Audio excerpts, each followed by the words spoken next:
World asthma day বা বিশ্ব হাঁপানি দিবস। আজকে বর্ধমান সদর পেয়ারা নিউট্রিশন ওয়েলফেয়ার সোসাইটির উদ্যোগে বর্ধমান শহরে পুলিশ লাইন থেকে স্টেশন বাজার এবং কার্জন গেট থেকে একেবারে হাসপাতাল রানীগঞ্জ বাজার হয়ে আমরা একটা প্রচার করছি এবং এই প্রচারের মাধ্যমে আমরা মানুষকে হাঁপানির কারণ, লক্ষণ এগুলো সম্পর্কে সচেতন করছি।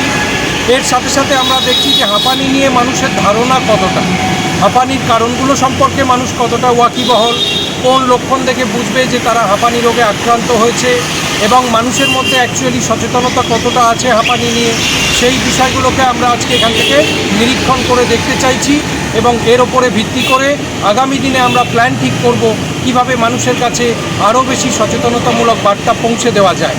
খুব আশ্চর্যের বিষয়, বেশিরভাগ মানুষই মেনে নিচ্ছেন যে বাতাসে ধুলো ধোঁয়ার পরিমাণ অনেক বেড়ে গেছে, অথচ তারা কেউ নিয়মিত মাস্ক ব্যবহার করেন না।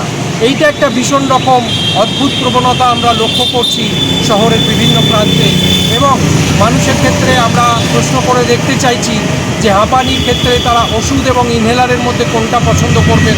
বেশিরভাগ ক্ষেত্রেই আমরা যে উত্তর পাচ্ছি সেটা হচ্ছে ওষুধ, কিন্তু জানতে হবে যে ইনহেলারের মাধ্যমে আমরা সরাসরি সেই ওষুধকে লাংসে পৌঁছে দিতে পারি।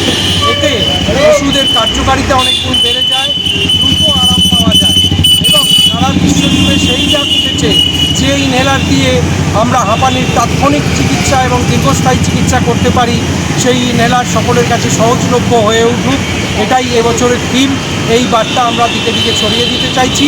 আমি বর্ধমান সদর পেয়ারা নিউট্রিশন ওয়েলফেয়ার সোসাইটির সম্পাদক প্রলয় মজুমদার।